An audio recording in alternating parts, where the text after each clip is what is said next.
Pride Month is a time to celebrate the various identities that make up our wonderful and diverse community. It is also a time to reflect on and honor the powerful contributions of those who've come before us. We stand on the shoulders of giants.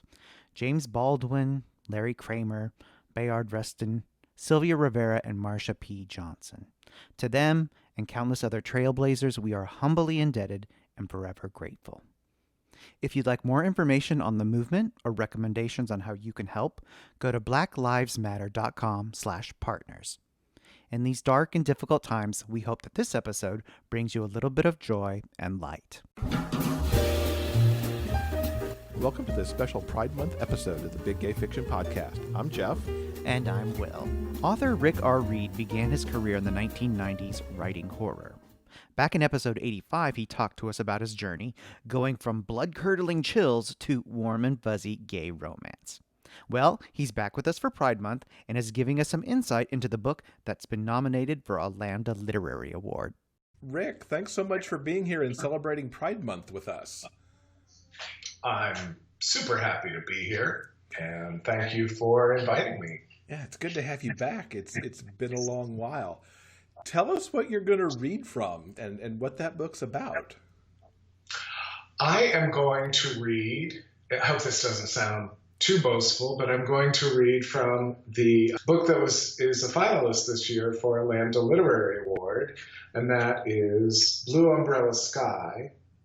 And it's set right here in Palm Springs, and I'm very proud of it and very proud of the nomination. And just thought that would be a good thing to read because it's been recently re-released via Nine Star Press, and it's available for sale if my reading piques your interest. What's that book about? I'll give you a little bit of history. My inspiration for it, Blue Umbrella Sky, comes from Frank Sinatra's song called Summer Winds. Frank Sinatra is a Palm Springs icon. He lived here for many years. His widow lived here. He's buried here. He's really a Palm Springs person. And I set Blue Umbrella Sky in a trailer park called Summer Winds. And in the song Summer Winds, Blue Umbrella Sky is in the lyrics. And it was the first book I wrote after moving here, set in the desert, because I have to get a feel for a place before I can really write about it, especially something book length. And the first time I experienced rain was in the summer. And, you know, there's a song, they say it never rains in California, but when it does, it pours. Mm-hmm. And that was very much the case. There was flash flooding, and it was a summer day, and it just was a deluge, and streets were blocked off and flooded. And I heard on the news about a trailer park that was up against a mountain, and there was the water washed down off the mountain and flooded this whole trailer park. And so that's where my Meetcute came from. My two main characters, Milt Graybauer and Billy Blue, meet during this flood. Milt has just moved out to Palm Springs from Ohio, where he's still mourning the loss of his husband, who passed away from complications due to Alzheimer's. And he wanted to make a fresh start. And so he was a teacher. He didn't have a lot of money. He sold their house and he bought himself this little trailer in this Summer Winds trailer park. And Billy Blue is a recovering alcoholic, a much younger man. It's sort of a May-December romance.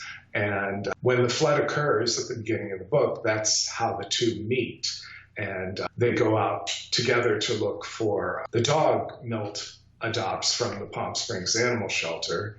And it goes from there. I love that. I love a meet cute that happens kind of coming off some kind of a natural disaster sort of thing. So I'm excited to hear what you've got to read from this. Well, okay. What I'm going to read actually is kind of Billy and Milt have just met each other. They've been out looking for Milt's dog, Ruby, who was lost in the storm, but they do find her. So there's a happy ending there. But Billy invites Milt to have some dinner with him. And so this excerpt is sort of a bit of their Not their first meeting, but the first time they actually interacted with each other. So I'll just go ahead, right? Great, yes. Billy regarded Milt Graybauer across his dining table, a big round wooden spool he'd managed to salvage from some construction site. It was bleached by the sun and sometimes gave splinters, but it held up year after year, in home after home, like some stalwart creature, Billy's constant companion. He'd even taken out his trailer's built-in dining table just to make room for it. There was something about how weathered it was, but still strong. It reminded Billy of himself, or maybe the man he longed to meet but could never seem to find. They were eating Billy's homemade carnitas and tortillas. There was pico de gallo and a bowl of sour cream to tame the heat of the pork. The carnitas had a nice crust from being browned first in lard, and a mysterious sweetness from the Mexican Coke Billy used for braising.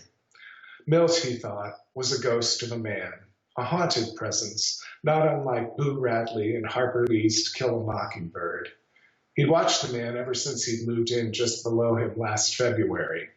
At first, Billy thought Milt's standoffishness could be attributed to simply settling in. Billy, who'd moved more times than he could count, which was why his own home was a rental, understood the preoccupation with building a nest for oneself. It took time and effort to take a place from being a house to a home.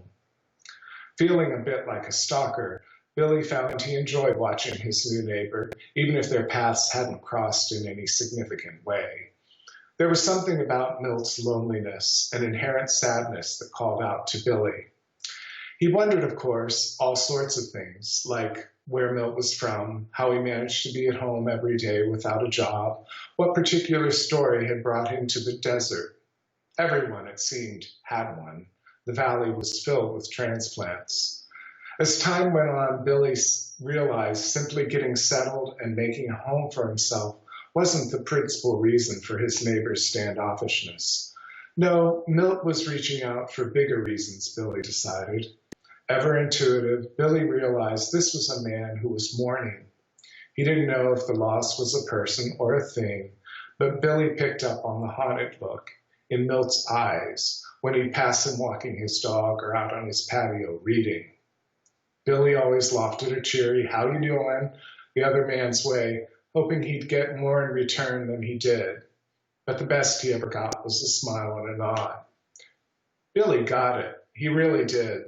The desert was a place people often came in hopes of starting a new life, of recreating themselves. Billy himself, just a few years ago, was one of those people. He'd come here for the sunshine, the excellent recovery community, and to escape big city life, which was making him feel increasingly lost and alone. Billy had fantasized more than once that Milt would stop in the street to chat, or that he'd invite him onto the patio for some advice on how best to care for the jasmine plant and the little barrel cactuses he had in pots. Billy would advise him on watering and positioning for sun exposure. They'd pause and stare meaningfully into each other's eyes, and then proceed inside. The dark would be cool and at first blinding. The window unit would be whirring, maybe even whining as it struggled to contend with the triple-digit heat. Barely able to see, Billy would at last get a chance to reach out to explore the sharp planes of Milt's face with his fingertips. The first touch would be a charged moment, full of electricity, lust, and something else that Billy could only imagine as coming home. Yes, Billy had a crush. It had developed from perhaps the first moment he spied Milt unloading his little U-Haul truck by himself. He wore a pair of beat-up camo cargo shorts and a pair of hiking boots. If he'd had a shirt on, he'd wisely gotten rid of it. His body was tight, compact, slick with sweat. He was whiter than the average desert bear. Salt and pepper hair graced not only his head and face, but also spread out in lovely curls on his broad chest. The hair narrowed down into one of the sexiest treasure trails Billy had ever seen. And he'd seen a few, well, maybe more than a few, which finally disappeared into the dark, sweat-stained waistband of his shorts. He'd even gone over and offered to help, but Milt had merely wiped the sweat off his brow, saying only, "Thanks, but I got it." Milt made his dismissal obvious when he turned his back on Billy to get back to work.